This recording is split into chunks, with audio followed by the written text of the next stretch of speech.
ತಾನೇ ಉಗ್ರ ಅಬ್ದುಲ್ ರೆಹಮಾನ್ ಮಕ್ಕಿ ಸಾವನ್ನಪ್ಪಿರೋದು. ಪಾಕಿಸ್ತಾನದ ಲಾಹೋರ್ನಲ್ಲಿ ಮಕ್ಕಿ ಸಾವನ್ನಪ್ಪಿದ್ದಾರೆ. ಮುಂಬೈ ದಾಳಿಯ ಮಾಸ್ಟರ್ ಮೈಂಡ್ ಈತ. ಲಷ್ಕರ್ ಎ ತೊಯ್ಬಾದ ಕಮಾಂಡರ್ ಆಗಿದ್ದ ಮಕ್ಕಿ ಉಗ್ರ ಹಫೀಜ್ ಮೊಹಮ್ಮದ್ ಆತನ ಸಂಬಂಧಿ ಕೂಡ.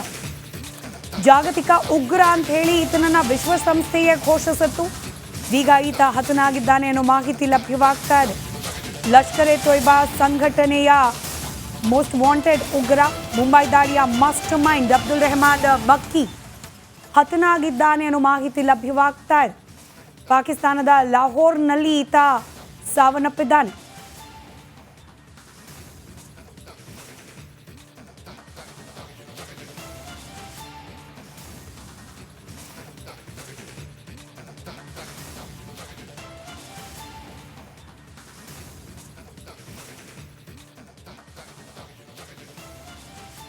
ಡೀಟೇಲ್ಸ್ ನಮ್ಮ ಪ್ರತಿನಿಧಿ ನಾಗರಾಜ್ ನೀಡ್ತಾ ಹೋಗ್ತಾರೆ. ದೂರವಾಣಿ ಸಂಪರ್ಕದಲ್ಲಿದ್ದಾರೆ. ನಾಗರಾಜ್, ಅನೇಕ ಪ್ರಕರಣಗಳಲ್ಲಿ ಮೋಸ್ಟ್ ವಾಂಟೆಡ್ ಆಗಿದ್ದಾತ, ಹಾಗೆ ಎಲಿಟಿ ಸಂಘಟನೆಯ ಪ್ರಮುಖ ಉಗ್ರ ಮಕ್ಕಿ ಹತನಾಗಿದ್ದಾನೆ ಅನ್ನೋ ಮಾಹಿತಿ ಯಾವ ರೀತಿ ಸಂಭವಿಸಿದೆ, ಸಾವು ಏನೆಲ್ಲ ಡೀಟೇಲ್ಸ್ ಲಭ್ಯವಾಗ್ತಾ ಇದೆ, ಹಾಗೆ ಈತನ ಬ್ಯಾಕ್ಗ್ರೌಂಡ್ ಬಗ್ಗೆ ಮಾಹಿತಿಯನ್ನು ನೀಡ್ತಾ ಹೋಗೋದಾದ್ರೆ? ಸ್ಮಿತಾ, ಏನು ಮುಂಬೈ ದಾಳಿಯ ಪ್ರಮುಖ ರೂವಾರಿಗಳಲ್ಲಿ ಈತ ಕೂಡ ಒಬ್ಬ. ಏನು ಜಮಾತ್ ಉದ್ ದವಾ ಇದೆ, ಸೈಯದ್ ಹಫೀಜ್ ಅದರ ಮುಖ್ಯಸ್ಥ ಆಗಿದೆ. ಆತನಿಗೆ ಕೋ ರಿಲೇಟಿವ್ ಆಗಿರ್ತಕ್ಕಂಥ ಮಕ್ಕಿ ಈ ಲಾಹೋರ್ನಲ್ಲಿ ಖಾಸಗಿ ಆಸ್ಪತ್ರೆಯಲ್ಲಿ ಹೃದಯಾಘಾತದಿಂದ ನಿಧನ ಹೊಂದಿದ್ದಾರೆ ಅನ್ನೋ ಮಾಹಿತಿಗಳು ಸದ್ಯಕ್ಕೆ ಪಾಕಿಸ್ತಾನ ಮಾಧ್ಯಮಗಳಲ್ಲಿ ಬಿತ್ತರ ಆಗ್ತಾ ಇರ್ತಕ್ಕಂಥದ್ದು. ಅಲ್ಲದೇನೆ ಅಲ್ಲಿಯ ಏಜೆನ್ಸಿಗಳು ಕೂಡ ಇಲ್ಲಿ ಗೃಹ ಇಲಾಖೆ ಜೊತೆ ಈ ವಿಚಾರವನ್ನ ಕನ್ಫರ್ಮ್ ಮಾಡಿದಾವೆ ಅನ್ನೋ ಮಾಹಿತಿ ಸಿಗ್ತಾ ಇರ್ತಕ್ಕಂಥದ್ದು. ಏನು ಈತ ಸೈಯದ್ ಹಫೀಜ್ ಏನು ಒಂದು ಲಷ್ಕರ್ ಎ ತೊಯ್ಬಾ ಇರ್ಬೋದು ಅಥವಾ ಜಮಾತ್ ಉದ್ ದವಾ ಇರ್ಬೋದು, ಇವುಗಳನ್ನ ಫ್ರಂಟ್ ಲೈನ್ ಅಲ್ಲಿ ನಿಂತು ಮುನ್ನಡೆಸ್ತಾ ಇದ್ರೆ ಅದಕ್ಕೆ ಬೇಕಾದಂತ ಐಡಿಯಾಲಜಿ, ಬೇಸಿಕಲಿ ಪ್ರೊಫೆಸರ್ ಆಗಿದ್ದಂತ ಮಕ್ಕಿ ಐಡಿಯಾಲಜಿ ಜೊತೆಗೆ ಕಾನೂನು ಹೋರಾಟಗಳು ಯಾವ ರೀತಿ ಇರಬೇಕಾಗಿತ್ತು, ಜೊತೆಗೆ ಅದಕ್ಕೆ ಬೇಕಾದಂತ ಫೈನಾನ್ಸ್ ಯಾವ ರೀತಿ ನಿರ್ವಹಣೆ ಮಾಡಬೇಕು ಅನ್ನೋದ್ರ ಬಗ್ಗೆ ಬಹಳ ಸ್ಪಷ್ಟವಾಗಿ ಒಂದು ಸೈಯದ್ ಹಫೀಜ್ಗೆ ಡೈರೆಕ್ಷನ್ ಕೊಡ್ತಾ ಇದ್ರು ಅನ್ನೋ ಒಂದು ಮಾಹಿತಿಗಳು ಭಾರತೀಯ ಇಂಟೆಲಿಜೆನ್ಸ್ ಹತ್ರ ಇರ್ತಕ್ಕಂಥದ್ದು. ಈ ಹಿನ್ನೆಲೆಯಲ್ಲಿ ಇವತ್ತು ಮೃತಪಟ್ಟಿದ್ದಾರೆ. ಆತ ಏನು ಲಾಹೋರ್ನ ಖಾಸಗಿ ಆಸ್ಪತ್ರೆಯಲ್ಲಿ ಮೃತ ಆದ್ಮೇಲೆ ಕೆಲ ದಿನಗಳ ಹಿಂದೆ ಒಂದು ಏನು ಟೆರರ್ ಫೈನಾನ್ಸ್ಗೆ ಸಂಬಂಧಿಸಿದಂತೆ ಆತನಿಗೆ ಶಿಕ್ಷೆ ಕೂಡ ಅಲ್ಲಿಂದ ನ್ಯಾಯಾಲಯದಿಂದ ಆಗಿತ್ತು ಅನ್ನೋ ಮಾಹಿತಿಗಳು ಇರ್ತಕ್ಕಂಥದ್ದು. ಹೀಗಾಗಿ ಏನು ಭಾರತೀಯ ರಕ್ಷಣಾ ಪಡೆಗಳು ಅಥವಾ ಏನು ಅಲ್ಲಿರ್ತಕ್ಕಂಥ ಪಾಕಿಸ್ತಾನದಲ್ಲಿ ತಲೆಮರೆಸಿಕೊಂಡಿರ್ತಕ್ಕಂಥ ಭಾರತಕ್ಕೆ ಬೇಕಾಗಿರ್ತಕ್ಕಂಥ ಮೋಸ್ಟ್ ವಾಂಟೆಡ್ಗಳು ಯಾರೆಲ್ಲ ಇದ್ದಾರೆ ಅವರನ್ನ ಹಿಡಿಯೋದಕ್ಕೆ ಈತನನ್ನ ಕೊನೆಗಾಲದಲ್ಲಿ ಬಂಧಿಸುವ ಒಂದು ಅವಶ್ಯಕತೆ ಭಾರತಕ್ಕೆ ಇತ್ತು ಅನ್ನೋ ಮಾತುಗಳು ಆಗಾಗ ರಕ್ಷಣಾ ವಲಯದಲ್ಲಿ ಕೇಳಿ ಬರ್ತಾ ಇತ್ತು. ಆದ್ರೆ ಆತ ಅನಾರೋಗ್ಯದಿಂದಲೇ ಮೃತಪಟ್ಟಿದ್ದಾನೆ. ಜೊತೆಗೆ ಏನು ಪಾಕಿಸ್ತಾನದಲ್ಲಿ ಮತ್ತೆ ಅಫ್ಘಾನಿಸ್ತಾನದಲ್ಲಿ ನ್ಯಾಟೋ ಪಡೆಗಳ ವಿರುದ್ಧ ಒಂದು ಪ್ರಬಲವಾದ ಹೋರಾಟಗಳು ಕಂಡು ಬರ್ತಾ ಇತ್ತು. ಅದರಲ್ಲೂ ಸಹ ಮಕ್ಕಿ ಪಾತ್ರ ಬಹಳ ದೊಡ್ಡದಾಗಿತ್ತು ಅನ್ನೋ ಮಾತುಗಳು ಸಹ ಇರ್ತಕ್ಕಂಥದ್ದು. ಆದ್ರೆ ಈತ ಅಲ್ಲಿ ಮೃತಪಟ್ಟಿದ್ದಾನೆ. ಆದ್ರೆ ಇದುವರೆಗೂ ಪಾಕಿಸ್ತಾನ ಗೌರ್ಮೆಂಟ್ ಇಂದ ಯಾವುದೇ ಒಂದು ಅಧಿಕೃತ ಮಾಹಿತಿ ಇದ್ರ ಬಗ್ಗೆ ಬಂದಿಲ್ಲ. ಆದ್ರೆ ಗೃಹ ಇಲಾಖೆ ಏನು ಈ ಒಂದು ಟೆರರ್ ಸತ್ತಿದಾನ ಇಲ್ಲ, ಯಾಕಂತಂದ್ರೆ ಮುಂಬೈ ದಾಳಿಗೆ ಸಂಬಂಧಿಸಿದಂತೆ ಹಣಕಾಸು ನಿರ್ವಹಣೆಯನ್ನ ಸಂಪೂರ್ಣವಾಗಿ ಇದೇ ಮಕ್ಕಿ ನಿರ್ವಹಿಸಿದ್ದ. ಹೀಗಾಗಿ ಆತನ ಸಾವನ್ನ ಸದ್ಯಕ್ಕೆ ಇಲ್ಲಿಯ ಇಂಟೆಲಿಜೆನ್ಸ್ ಅಧಿಕಾರಿಗಳು ಕನ್ಫರ್ಮ್ ಮಾಡ್ಕೊಂಡಿರ್ತಕ್ಕಂಥದ್ದು. ಸ್ಮಿತಾ, ಧನ್ಯವಾದ ನಾಗರಾಜ್ ಮಾಹಿತಿಗಾಗಿ. ಕಲಬುರಗಿಯಲ್ಲಿ ಅತ್ತೆ ಬೇಗ ಸಾವನ್ನಪ್ಪಲಿ ಅಂತ ಹೇಳಿ ಹರಕೆ ಹೊತ್ತಿದ್ದಾಳೆ ಸೊಸೆ ಒಬ್ಳು. 20 ರೂಪಾಯಿ ನೋಟಿನಲ್ಲಿ ಅತ್ತೆ ಸಾವನ್ನ ಬಯಸಿ ಬರಹವನ್ನ ಬರೆದು ಹುಂಡಿಗೆ ಹಾಕಿದ್ದಾಳೆ.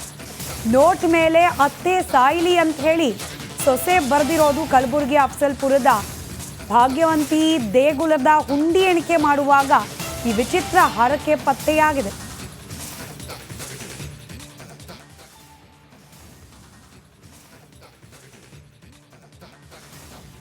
ಇನ್ನು ದೃಶ್ಯದಲ್ಲಿ ಗಮನಿಸ್ತಾ ಇದ್ರಿ, ದೇವಸ್ಥಾನದ ಹುಂಡಿ ಎಣಿಕೆ ಕಾರ್ಯ ನಡೆಯೋ ಸಂದರ್ಭದಲ್ಲಿ ನೋಟ್ ಪತ್ತೆಯಾಗಿದೆ. ಅತ್ತೆ ಬೇಗ ಸಾಯಬೇಕು ತಾಯಿ ಅಂತ ಹೇಳಿ ತಾಯಿಯಲ್ಲಿ ಹರಕೆ ಹೊತ್ಕೊಂಡಿದ್ದಾಳೆ ಈ ಸೊಸೆ. 20 ರೂಪಾಯಿ ನೋಟ್ ಮೇಲೆ ಅತ್ತೆ ಸಾವಿನ ಬರಹವನ್ನು ಬರೆದು ಆಕೆ ದೇವರ ಹುಂಡಿಗೆ ಹಾಕಿದ್ದಾಳೆ.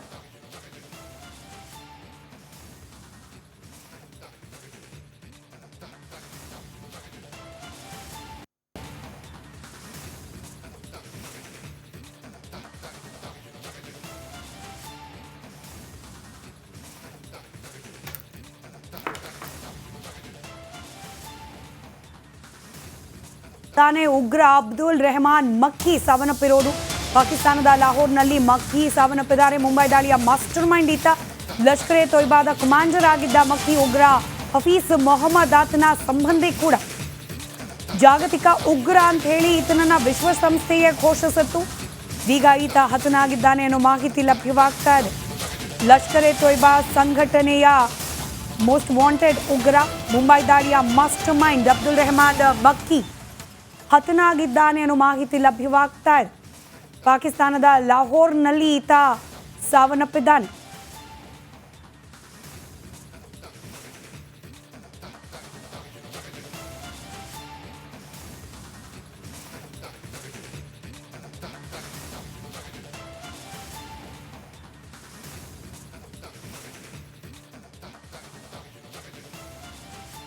ಡೀಟೇಲ್ಸ್ ನಮ್ಮ ಪ್ರತಿನಿಧಿ ನಾಗರಾಜ್ ನೀಡ್ತಾ ಹೋಗ್ತಾರೆ. ದೂರವಾಣಿ ಸಂಪರ್ಕದಲ್ಲಿದ್ದಾರೆ ನಾಗರಾಜ್. ಅನೇಕ ಪ್ರಕರಣಗಳಲ್ಲಿ ಮೋಸ್ಟ್ ವಾಂಟೆಡ್ ಆಗಿದ್ದಾತ, ಹಾಗೆ ಎಲ್ಇಟಿ ಸಂಘಟನೆಯ ಪ್ರಮುಖ ಉಗ್ರ ಮಕ್ಕಿ ಹತನಾಗಿದ್ದಾನೆ ಅನ್ನೋ ಮಾಹಿತಿ ಯಾವ ರೀತಿ ಸಂಭವಿಸಿದೆ, ಸಾವು ಏನೆಲ್ಲ ಡೀಟೇಲ್ಸ್ ಲಭ್ಯವಾಗ್ತಾ ಇದೆ, ಹಾಗೆ ಈತನ ಬ್ಯಾಕ್ಗ್ರೌಂಡ್ ಬಗ್ಗೆ ಮಾಹಿತಿಯನ್ನು ನೀಡ್ತಾ ಹೋಗೋದಾದ್ರೆ? ಸ್ಮಿತಾ, ಏನು ಮುಂಬೈ ದಾಳಿಯ ಪ್ರಮುಖ ರೂವಾರಿಗಳಲ್ಲಿ ಈತ ಕೂಡ ಒಬ್ಬ. ಏನು ಜಮಾತ್ ಉದ್ ದವಾ ಇದೆ, ಸೈಯದ್ ಹಫೀಜ್ ಅದರ ಮುಖ್ಯಸ್ಥ ಆಗಿದೆ. ಆತನಿಗೆ ಕೋರಿಲೇಟಿವ್ ಆಗಿರ್ತಕ್ಕಂಥ ಮಕ್ಕಿ ಈ ಲಾಹೋರ್ನಲ್ಲಿ ಖಾಸಗಿ ಆಸ್ಪತ್ರೆಯಲ್ಲಿ ಹೃದಯಾಘಾತದಿಂದ ನಿಧನ ಹೊಂದಿದ್ದಾರೆ ಅನ್ನೋ ಮಾಹಿತಿಗಳು ಸದ್ಯಕ್ಕೆ ಪಾಕಿಸ್ತಾನ ಮಾಧ್ಯಮಗಳಲ್ಲಿ ಬಿತ್ತರ ಆಗ್ತಾ ಇರ್ತಕ್ಕಂಥದ್ದು. ಅಲ್ಲದೇನೆ ಅಲ್ಲಿಯ ಏಜೆನ್ಸಿಗಳು ಕೂಡ ಇಲ್ಲಿ ಗೃಹ ಇಲಾಖೆ ಜೊತೆ ಈ ವಿಚಾರವನ್ನ ಕನ್ಫರ್ಮ್ ಮಾಡಿದಾವೆ ಅನ್ನೋ ಮಾಹಿತಿ ಸಿಗ್ತಾ ಇರ್ತಕ್ಕಂಥದ್ದು. ಏನು ಈತ ಸೈಯದ್ ಹಫೀಜ್ ಏನು ಒಂದು ಲಷ್ಕರ್ ಎ ತೊಯ್ಬಾ ಇರ್ಬೋದು ಅಥವಾ ಜಮಾತ್ ಉದ್ ದವಾ ಇರ್ಬೋದು, ಇವುಗಳನ್ನ ಫ್ರಂಟ್ ಲೈನ್ ಅಲ್ಲಿ ನಿಂತು ಮುನ್ನಡೆಸ್ತಾ ಇದ್ರೆ ಅದಕ್ಕೆ ಬೇಕಾದಂತ ಐಡಿಯಾಲಜಿ, ಬೇಸಿಕಲಿ ಪ್ರೊಫೆಸರ್ ಆಗಿದ್ದಂತ ಮಕ್ಕಿ ಐಡಿಯಾಲಜಿ ಜೊತೆಗೆ ಕಾನೂನು ಹೋರಾಟಗಳು ಯಾವ ರೀತಿ ಇರಬೇಕಾಗಿತ್ತು, ಜೊತೆಗೆ ಅದಕ್ಕೆ ಬೇಕಾದಂತ ಫೈನಾನ್ಸ್ ಯಾವ ರೀತಿ ನಿರ್ವಹಣೆ ಮಾಡಬೇಕು ಅನ್ನೋದ್ರ ಬಗ್ಗೆ ಬಹಳ ಸ್ಪಷ್ಟವಾಗಿ ಒಂದು ಸೈಯದ್ ಹಫೀಜ್ಗೆ ಡೈರೆಕ್ಷನ್ ಕೊಡ್ತಾ ಇದ್ರು ಅನ್ನೋ ಒಂದು ಮಾಹಿತಿಗಳು ಭಾರತೀಯ ಇಂಟೆಲಿಜೆನ್ಸ್ ಹತ್ರ ಇರ್ತಕ್ಕಂಥದ್ದು. ಈ ಹಿನ್ನೆಲೆಯಲ್ಲಿ ಇವತ್ತು ಮೃತಪಟ್ಟಿದ್ದಾರೆ. ಆತ ಏನು ಲಾಹೋರ್ನ ಖಾಸಗಿ ಆಸ್ಪತ್ರೆಯಲ್ಲಿ ಮೃತ ಆದ್ಮೇಲೆ ಕೆಲ ದಿನಗಳ ಹಿಂದೆ ಒಂದು ಏನು ಟೆರರ್ ಫೈನಾನ್ಸ್ಗೆ ಸಂಬಂಧಿಸಿದಂತೆ ಆತನಿಗೆ ಶಿಕ್ಷೆ ಕೂಡ ಅಲ್ಲಿಂದ ನ್ಯಾಯಾಲಯದಿಂದ ಆಗಿತ್ತು ಅನ್ನೋ ಮಾಹಿತಿಗಳು ಇರ್ತಕ್ಕಂಥದ್ದು. ಹೀಗಾಗಿ ಏನು ಭಾರತೀಯ ರಕ್ಷಣಾ ಪಡೆಗಳು ಅಥವಾ ಏನು ಅಲ್ಲಿರ್ತಕ್ಕಂಥ ಪಾಕಿಸ್ತಾನದಲ್ಲಿ ತಲೆಮರೆಸಿಕೊಂಡಿರ್ತಕ್ಕಂಥ ಭಾರತಕ್ಕೆ ಬೇಕಾಗಿರ್ತಕ್ಕಂಥ ಮೋಸ್ಟ್ ವಾಂಟೆಡ್ಗಳು ಯಾರೆಲ್ಲ ಇದ್ದಾರೆ ಅವರನ್ನ ಹಿಡಿಯೋದಕ್ಕೆ ಈತನನ್ನ ಕೊನೆಗಾಲದಲ್ಲಿ ಬಂಧಿಸುವ ಒಂದು ಅವಶ್ಯಕತೆ ಭಾರತಕ್ಕೆ ಇತ್ತು ಅನ್ನೋ ಮಾತುಗಳು ಆಗಾಗ ರಕ್ಷಣಾ ವಲಯದಲ್ಲಿ ಕೇಳಿ ಬರ್ತಾ ಇತ್ತು. ಆದ್ರೆ ಆತ ಅನಾರೋಗ್ಯದಿಂದಲೇ ಮೃತಪಟ್ಟಿದ್ದಾನೆ. ಜೊತೆಗೆ ಏನು ಪಾಕಿಸ್ತಾನದಲ್ಲಿ ಮತ್ತೆ ಅಫ್ಘಾನಿಸ್ತಾನದಲ್ಲಿ ನ್ಯಾಟೋ ಪಡೆಗಳ ವಿರುದ್ಧ ಒಂದು ಪ್ರಬಲವಾದ ಹೋರಾಟಗಳು ಕಂಡು ಬರ್ತಾ ಇತ್ತು. ಅದರಲ್ಲೂ ಸಹ ಮಕ್ಕಿ ಪಾತ್ರ ಬಹಳ ದೊಡ್ಡದಾಗಿತ್ತು ಅನ್ನೋ ಮಾತುಗಳು ಸಹ ಇರ್ತಕ್ಕಂಥದ್ದು. ಆದ್ರೆ ಈತ ಅಲ್ಲಿ ಮೃತಪಟ್ಟಿದ್ದಾನೆ. ಆದ್ರೆ ಇದುವರೆಗೂ ಪಾಕಿಸ್ತಾನ ಗೌರ್ಮೆಂಟ್ ಇಂದ ಯಾವುದೇ ಒಂದು ಅಧಿಕೃತ ಮಾಹಿತಿ ಇದ್ರ ಬಗ್ಗೆ ಬಂದಿಲ್ಲ. ಆದ್ರೆ ಗೃಹ ಇಲಾಖೆ ಏನು ಈ ಒಂದು ಟೆರರ್ ಸತ್ತಿದಾನ ಇಲ್ಲ, ಯಾಕಂತಂದ್ರೆ ಮುಂಬೈ ದಾಳಿಗೆ ಸಂಬಂಧಿಸಿದಂತೆ ಹಣಕಾಸು ನಿರ್ವಹಣೆಯನ್ನ ಸಂಪೂರ್ಣವಾಗಿ ಇದೇ ಮಕ್ಕಿ ನಿರ್ವಹಿಸಿದ್ದ. ಹೀಗಾಗಿ ಆತನ ಸಾವನ್ನ ಸದ್ಯಕ್ಕೆ ಇಲ್ಲಿಯ ಇಂಟೆಲಿಜೆನ್ಸ್ ಅಧಿಕಾರಿಗಳು ಕನ್ಫರ್ಮ್ ಮಾಡ್ಕೊಂಡಿರ್ತಕ್ಕಂಥದ್ದು. ಸ್ಮಿತಾ, ಧನ್ಯವಾದ ನಾಗರಾಜ್ ಮಾಹಿತಿಗಾಗಿ. ಕಲಬುರಗಿಯಲ್ಲಿ ಅತ್ತೆ ಬೇಗ ಸಾವನ್ನಪ್ಪಲಿ ಅಂತ ಹೇಳಿ ಹರಕೆ ಹೊತ್ತಿದ್ದಾಳೆ ಸೊಸೆ ಒಬ್ಳು. 20 ರೂಪಾಯಿ ನೋಟಿನಲ್ಲಿ ಅತ್ತೆ ಸಾವನ್ನ ಬಯಸಿ ಬರಹವನ್ನ ಬರೆದು ಹುಂಡಿಗೆ ಹಾಕಿದ್ದಾಳೆ. ನೋಟ್ ಮೇಲೆ ಅತ್ತೆ ಸಾಯಿಲಿ ಅಂತ ಹೇಳಿ ಸೊಸೆ ಬರೆದಿರೋದು. ಕಲಬುರಗಿ ಅಫ್ಸಲ್ಪುರದ ಭಾಗ್ಯವಂತಿ ದೇಗುಲದ ಹುಂಡಿ ಎಣಿಕೆ ಮಾಡುವಾಗ ಈ ವಿಚಿತ್ರ ಹರಕೆ ಪತ್ತೆಯಾಗಿದೆ.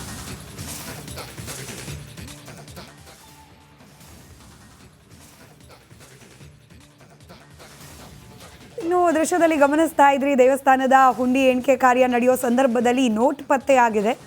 ಅತ್ತೆ ಬೇಗ ಸಾಯಬೇಕು ತಾಯಿ ಅಂತ ಹೇಳಿ ತಾಯಿಯಲ್ಲಿ ಹರಕೆ ಹೊತ್ಕೊಂಡಿದ್ದಾಳೆ ಈ ಸೊಸೆ. 20 ರೂಪಾಯಿ ನೋಟ್ ಮೇಲೆ ಅತ್ತೆ ಸಾವಿನ ಬರಹವನ್ನು ಬರೆದು ಆಕೆ ದೇವರ ಹುಂಡಿಗೆ ಹಾಕಿದ್ದಾಳೆ.